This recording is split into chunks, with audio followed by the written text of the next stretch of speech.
Hey guys, I'm not John Crump. But I am, and you're watching John Crump News. Today we're going to get into the SB Tactical's official comments. Woo! Wolverines, motherfucker.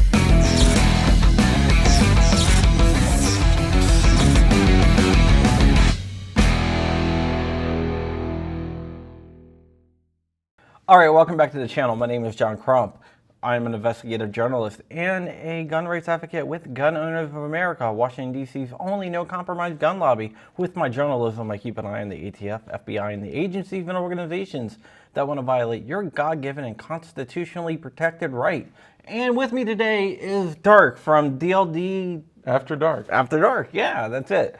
And we're going to be talking a little bit about SB Tactical's comments. But before that, if you can give this video a big thumbs up, I would totally appreciate it. It rocks, and it will help me with the algorithm and get the word out there. Also, if you cast it onto a TV, that helps with the algorithm as well, and sharing it, even if you share it with yourself. Also, if you are a YouTube member, YouTube Red or whatever they call it now, YouTube TV Premium. or whatever, premium member, if you download it, I get all the credits like you watch every single ad. Woo! For the whole entire time, so go ahead and download it. Nice. I don't know if a lot of people know that, but yeah. So we're going to be talking about the SB Tactical comments. If you don't know, the pistol brace comment period has ended, and SB Tactical, along with FARC, I think it is, which is a gun rights organization, a industry side organization that SB Tactical helped found, submitted comments to the registry about the reclassification of rifles, actually not rifles, pistols with pistol braces, And short-barreled rifles. which the ATF thinks is somehow magically becomes a short-barreled rifle. So they submitted some comments, and I just wanted to go over it. We're not going to be doing a lot of cuts in this video because I have a guest here, and he has to get on the road soon to head back to Long Island, Virginia. So let's go ahead and get to this. Okay, the ATF, SB Tactical, is claiming fostered customer demand for stabilizing braces by ruling that they're okay. They said, the ATF said they're A-okay, they're cool, so everybody went out and bought them because they thought that they were okay with the ATF. Lots of them. Lots of them, millions and millions of them. Yeah. So SB Tactical is saying that the ATF has caused the problem, and this is not going to solve it, it's just going to exacerbate it. And we're going to get into why, but you're going to hear a lot of things like retroactively enforcing regulations on people who bought things in good faith and erroneous rulemaking and stuff like that. And any type of comment, whether it's from SB Tactical or GOA, because basically at the heart of all these comments is the same thing. Another thing that SB Tactical points out is that using a brace improperly does not change the function of it. It doesn't constitute a design change. That's like if I put my shoulder up against the car, all of a sudden the car becomes a stock because I put my shoulder up against it. It's not meant for me to put my shoulder up against it, but if I tie a AR pistol to the front of it and put my shoulder against it, that's not a stock, right? Yeah, and it wouldn't turn a car into a truck, right? It doesn't change the designation of it by simply, Well, they get into that a little bit later where they talk about how the ATF is saying basically everything's a car unless it's a motorcycle. So like a street sweeper, a bus, a plane, anything like that would be considered a car if the regulations that the ATF is proposing is put onto the auto industry. So yeah. I think it's very interesting that you came up with that, and you didn't even read this. Yeah, no, I didn't. But it's kind of common sense, right? Yeah. Imagine that. Common sense. Yeah. They also claim that when they removed the uncertainty by issuing letters saying that braces are okay, that it removed people's apprehension and increased the number of firearms with stabilizing braces because they said it's okay. They went farther by saying that some of the stuff that they have on their form is vague, multi-factor, or discretionary standards, and it's arbitrary So, what can you do if everything is arbitrary? There's no set standards. And they hit this over and over again. It's about 100 pages, I guess. I'm going to put a link to it. And they hit on this a lot. And I'm trying to get it the most clear way possible because I know SB is going to watch this video and I know their lawyer is going to watch this video. Hi, Mike. But I have a kind of a past with SB, I would say. Nice. Great company. They are a good company. I've always said that. I love you guys. And I have a lot of your products as well. I have a lot of their products too. They might not like me, but yeah, I have a lot of their products. But yeah, I mean, I wish I could mend that relationship, but I don't know. They claim that the ATF is abandoning statutory text rather than proposed factors, that assesses shoulders. They're basically saying that the ATF is straying away from the standards put out there in the NFA and the Gun Control Act of 1968. Yeah. It also says particular features make it difficult for the weapon to be fired with one hand. That's what the ATF is saying, and SP Tactical is saying that's BS because it's not how you fire a pistol. Almost every pistol on the market is fired with two hands. Yeah. So what does it matter if it's one-handed? Yeah, and it's all subjective. Like everything they say about the grip and what's difficult for some, an individual, it's different across the board. It's all subjective. Yeah, and SP Tactical points out that the ATF is going to assume any firearm that's not a pistol is a rifle. Yeah. Oh, by the way, they also point out that, braces can be fired from two hands from the hip. Yeah. And they actually have pictures in the actual documentation. I know you haven't seen the actual documentation, but they have pictures in the actual documentation of people firing shotguns from the hip, which is common. Yeah. So it's basically saying that you can fire a gun with two-handed without shouldering it. Yeah. Well, and does it mean that, when anybody draws a handgun with two hands, is that turning it into a short-barreled rifle? Yeah, and plus, if you look at the regulations and stuff like that, if it has a hand stop, it gets a point for that. Yeah. But if you take it into consideration that you're firing it from the hip or firing with two hands but not shouldering it, that hand stop is useful. Yeah. And it might not constitute. Yeah, it's a safety device. Exactly. And also they take issue with the sights. Yeah.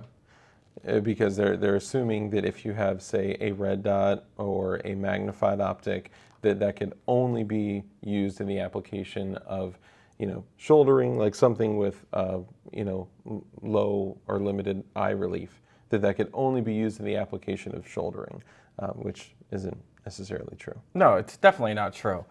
One of the things that I like that they brought up is that the whole SBR rule was made because they thought firearms were too concealable. Yep.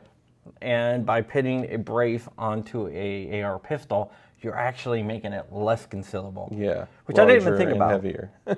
Larger, heavier, less concealable, which I didn't even think about, but that is a interesting fact. It actually defeats the purpose of the NFA to put a brace on a pistol. Yeah, also a shorter barrel, because they say they're so concealable and they are more deadly. When just, for the record, a shorter barrel actually reduces the lethality and hydrostatic shock that a target receives. So look at all that.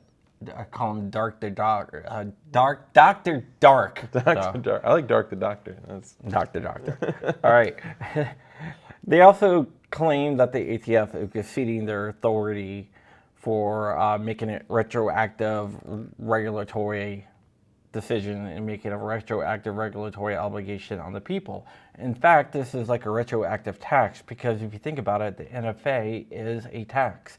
And if you're going to make all these pistols, rifles, short barrel rifles, then you're going to impose a tax on anyone who's using a brace on their pistol. Who bought them in good faith. Who bought them in good faith, which makes that a retroactive tax. Yeah. I thought that was a pretty genius thing. I didn't think about that either. Yeah. The guys over there who wrote this are pretty smart. Yep. In fact, I know a couple of them, and they are definitely smart. They are actually pretty good guys. Another thing is they're saying that if something's not comfortable to use as a brace, or it's a bad design for a brace but a good design for a shouldering stock, that doesn't make it a stock, because bad design is just bad design. Yeah. You can have a bad design and not try to get around the NFA. It can be just you're a bad designer. Yeah. If that were the case, then every high point would be an NFA item. High points are good. I'm just kidding. I'm just joking. I own one high point, but it's painted bright red. You own a high point? Yeah, I'll sell it to you $50. Just joking. Deal. We'll do it at the local FFL. Yeah, we do at the local FFL, Virginia people in Long Island. Yeah. The ATF also says if a pistol brace is based on a stock design, then it's a stock, or it has points to be in a stock. It's almost to a stock because they have a point system. And SB point out that they don't really explain what a stock design is. What is considered to be a stock design? What is not considered to be a stock design? It is ambiguous, right? Yeah.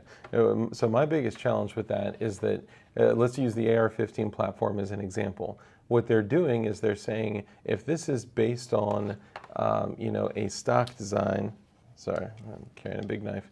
A stock design, then that gives you additional points, which makes this pistol now a short-barreled rifle. But with the AR-15 platform, you are restricted to working around a buffer tube. So most items that you would get to fit around a buffer tube would likely be at least similar to a stock, which is also designed to encapsulate a buffer tube. So I call bullshit on that. Okay, I'm going to group a bunch of stuff together just because the argument's the same. And that would be length of pull, minimum shouldering area, sufficient shouldering area, increased space for shouldering a rifle. Basically, all the measurements that they have that they don't really define, they just say if it has increased surface for shouldering, or it has minimum surface for, putting a thing around your wrist. Yeah. They say that is ambiguous because they don't actually give any hard data or actual measurements or anything that they have to abide by. It's basically a it if you see it type thing. And if I see it and I say, yeah, that looks fine to me, ETF agent can come along, one of the people that works in Fat D or whatnot, and look at it and say, hey, that's not okay. Especially if they work in the criminal branch, which would be very bad. Yeah. Well, and that's always been, to me, again, subjective, because you're essentially saying, okay, this person, we all have different shaped forearms, different size, different length of pull. Different strength, too. Different strength, which means they you bring need up. different leverage. They bring that up, too. That's crazy, yeah. They bring that up. Another thing that they do bring up that I've thought about a lot is that there are certain guns that actually weigh more than the AR. There are certain handguns that weigh more than the AR. If you're like messing around with a Desert Eagle or a Magnum 500, that's gonna weigh more than your AR pistol. Yeah, or like the BFR, the big frame revolver. Those are 45-70. Those are 500 Magnum, just like the others. And then a lot of those. What do those have on top? Scopes, red dots. You see it all the time. So this is taking something they don't like, and they're forgetting all the other shit that falls within that category as well. Yeah, well, the cherry on top is that SB says that the ATF is not experts in disabilities and stuff like that, and they bring in their own doctors to weigh in on that and saying that the ATF is wrong, which I thought was really good. They're like, hey, you're not an expert, you're not a doctor, but guess who is? The guy that we hired to help write these comments. That's excellent.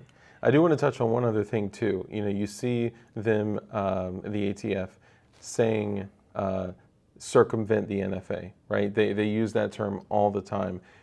I would advise you guys, ATF, to not look at things that gun manufacturers and gun owners do as a way that they're circumventing the NFA. I would look at it as compliance to your already draconian laws of the NFA and the GCA.